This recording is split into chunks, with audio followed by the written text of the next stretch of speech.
Martin Ødegaard might just be back, and I don't mean that in the sense that he's simply fit again.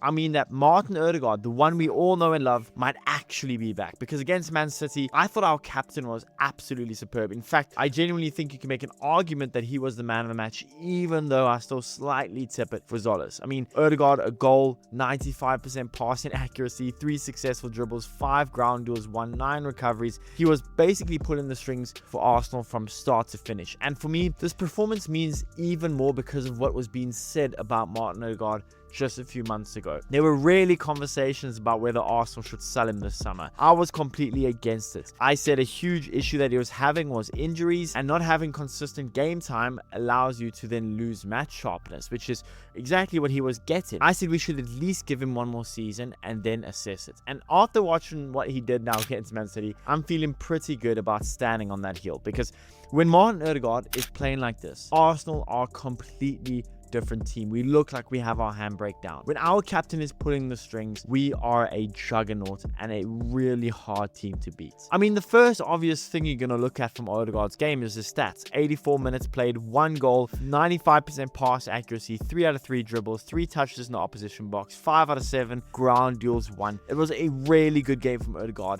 but he was controlling the game of football as well, which makes it even better. To go against Manchester City, I know it's an Enzo Maresca-led Man City, but it's still Man City, and you control that midfield the way you did, pulling those strings. Almost everything good offensively, Ødegaard had some sort of play in it. I mean, it's just a really breathtaking performance, and I don't even think the numbers tell the full story. I mean, every time Ødegaard got the ball, he was constantly looking forward, constantly looking to play the ball forward, moving the ball quickly. He was finding Zolas, Havertz, Saka, finding Ben White on those overlapping runs, and perhaps most importantly, one thing about Ødegaard's game is he was setting the tempo. He was dictating the way we were going to play. And you just think of the second goal, the assist from Zolas, where he heads it back, Havertz scores it. Don't let the fact that Ødegaard didn't get an assist fool you. Ødegaard was directly involved in that goal. Just think about it. Ødegaard gets the ball. Now, admittedly, I think on the way to that goal, there was a run that Zolas was making that Ødegaard probably should have played instead of going to Madueke's side. But nevertheless, Ødegaard gets the ball now on the edge of the area. There's lots of things he could potentially do. He could play it sideways, he could play it back to Madueke. He could do a lot of different things. He could try and find a straight cross for Havertz. Instead, he picks out Zolas's really good run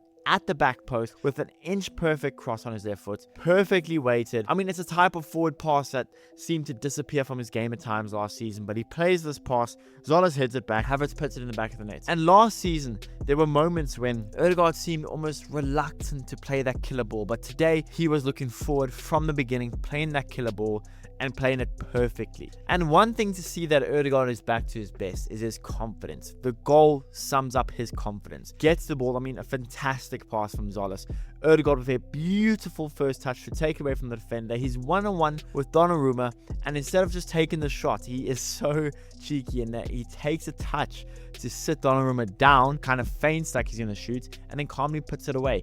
That is a player that is thriving on confidence, that knows his ability, that is confident again in his ability. And in the 10 position, the confidence is so key to how we play. If you have a confident 10 who can play the killer pass, like Ødegaard, who leads from that 10 position, it's really hard to beat that type of team. That finish told me everything I needed to know about Ødegaard right now. Confidence, composure, and most importantly, he had belief. I don't know if this time last season he would have done that exact same thing. And look, I know I've praised Ødegaard now for his passing and his on-the-ball play and his dribbles and everything that he provided for the game. But one thing he also did well, and he tends to do this very well consistently, but I thought he thrived specifically against City in this, was, I mean, just the defensive output that he had and the work rate that he had. 5 out of 7 ground duels won, 9 recoveries, 1 tackle, 1 interception, 2 defensive contributions. He was fighting, he was the press leader, he was winning second balls, he was recovering possession. It was probably one of the most complete Ødegaard performances I've seen this year at least. I mean, creative, technical, physical, defensive. I mean, he was an absolute leader and a huge reason why we looked as good as we did. Look, I'm not going to sit here and pretend Ødegaard had a perfect season last season. He just didn't. There were games where he struggled. There were games where he went missing. And there are still weaknesses in his game even now. But I never understood the idea that Arsenal should just sell him. Because when Ødegaard is playing at this level, you're talking about one of the best creative midfielders in the world, and that's the key.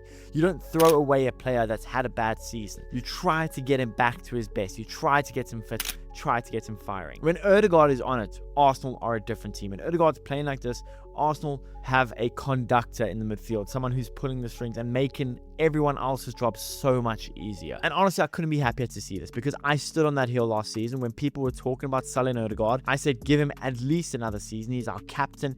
When he's on it, he's an elite footballer. And when he's playing like this, he's one of the best creative midfielders in the world. Against Man City, we saw that player again.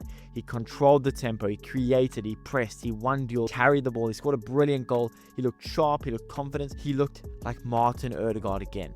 And if this is the Ødegaard we're going to get for this whole season, we're going to be a serious problem.